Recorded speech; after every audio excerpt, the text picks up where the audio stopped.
برقعے میں ہی ملبوس رہے تاکہ اس کے نیوکلیر اثاثے باحفاظت چھپے ہوئے اور محفوظ رہیں۔ ترکی نے برقع ایجاد کیا تھا، یعنی لمبا چوڑا انہوں نے لکھا ہے، اور نیچے لکھتے ہیں اسٹیبلشمنٹ اور دفاع کی طاقت کو اپنے برقعے کے نیچے چھپائے رکھیں، سیاسی اور آئینی حکومت کمزور بھی ہوں، نااہل بھی ہوں تو وہ غیر جمہوری حکومتوں سے کہیں بہتر ہوتی ہے، عاجز تو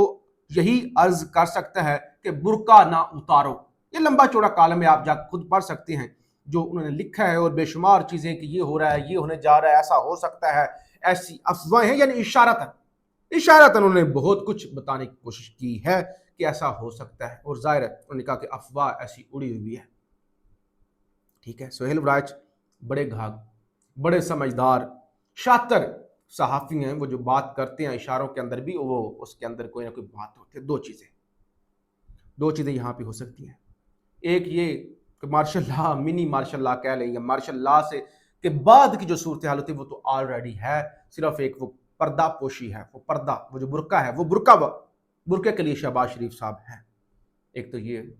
ہو کہ یہ برقع اتار کے مارشل لا کی طرف معاملات جا رہے ہوں عملی طور پہ، یعنی فیلڈ مارشل صاحب۔ دوسرے نمبر پہ یہ جو موجودہ سیٹ اپ ہے اس کو بلیک میل کرنے کے لیے یا اس سے کچھ چیزیں منوانے کے لیے یہ سہیل ورائچ صاحب کو چھوڑا گیا ہو کہ آپ ذرا ان کو ڈرائیں، کہ ورنہ آپ بھی ٹھیک ہے جیسا تیسا بھی نظام ہے اسی تنخواہ پہ گزارا کریں، ورنہ معاملات کچھ ہو جائیں گے۔ تو یہ ہونے جا رہے ہیں۔ اچھا دیکھیں، اگر نوبت یہ آ گئی ہے کہ زرداری سے لے کر شہباز شریف اور اس طرح کی دھمکیاں اور مارشل لا کی چیزیں چل رہی ہیں، تو اس کے پیچھے کون ہے؟ اس کے پیچھے یہی اشرافیہ ہے نا، بدماشیہ، نواز شریف، شہباز شریف، مریم نواز، جنہوں نے اپنے اقتدار کے لیے اور ایک شخص عمران خان کی دشمنی میں، عمران خان کے بغض میں، عمران خان کے خوف میں اداروں کو اتنا کمزور کیا، یا آپ کہہ لیں کہ اتنا اپنے آپ کو استعمال ہونے دیا، شاید اتنے گندے طریقے سے لوگ ٹیشو پیپر کو بھی استعمال نہیں کرتے جتنے گندے طریقے سے یہ لوگ استعمال ہوئے بغض عمران کے اندر۔ اور آج نوبت یہ آ گئی ہے کہ ان کا اپنا بھی ایک تو کوئی عزت نفس نہیں ہے، کان سے پکڑو یہ کر دو، کوئی عزت نفس نہیں ہے، اور دوسرے نمبر پہ کسی وقت بھی ان کو چلتا کیا جا سکتا ہے۔ تو یہ چل رہا ہے۔ بہرحال آپ اس حوالے سے مزید چیزیں پڑھ سکتے ہیں، اور دیکھیں نا یہ وہ جو ون کانسٹیٹیوشن ایونیو بلڈنگ کے حوالے سے ابھی جو چیزیں سامنے آ رہی ہیں، انکشافات، ابصار عالم صاحب عدالتوں کو مینج کرنے کے اس سے لے کر آگے تک جو سارے معاملات ہیں، اس نے سارا پردہ تو آلریڈی اتار دیا ہے۔ یہ جو وڑائی صاحب کہہ رہے ہیں کہ برقعے میں رہنے دو، تو برقعہ تو ابصار عالم صاحب نے اتار لیا رات کو، عدالتوں کو مینج کرنے سے لے کر جہازوں سے بھرے ہوئے جو منی لانڈرنگ اور وہ سارا کچھ۔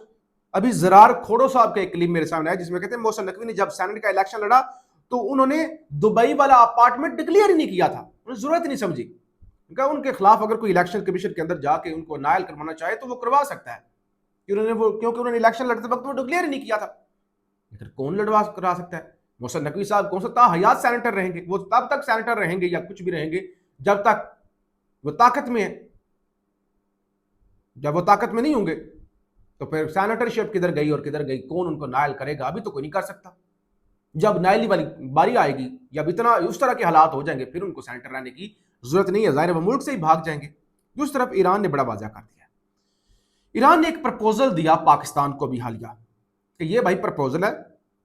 کہ اب رائے ہرمز کو کھولیں، ہم بھی کھولتے ہیں، امریکہ بھی اپنی بلوکیج ختم کرے، جنگ مستقل ختم کرے، اور جو چیزیں ہیں مل کے بیٹھ کے اس پہ اتفاق کر لیتے ہیں۔ امریکہ نے وہ پرپوزل ریجیکٹ کر دیا ہے۔ اب ایران کہتا ہے کہ نئی تجویز پاکستان کے حوالے کر دیں، اب فیصلہ امریکہ کے ہاتھ میں ہے، وہ سفارتکاری کا راستہ اختیار کرے یا کشیدگی جو ہے وہ جاری رکھے، انہوں نے کہا ان کے اختیار میں ہے، ہم نے جو کرنا تھا ہم نے پرپوزل دے دیا ہے، ایکسیپٹ کرنا ریجیکٹ کرنا امریکہ کا کام ہے، وہ سوچ لے، اور ہم جنگ کے لیے تیار ہیں، ہمیں کوئی پرواہ نہیں ہے۔ ٹرمپ کا جنگ بندی کے لیے پاکستان کے ذریعے ملی نئی تجاویز پر عدم اطمینان کا اظہار، یعنی انہوں نے عدم اطمینان کر دیا۔ تو اب ایران کے اندر میزائل الرٹ ہے،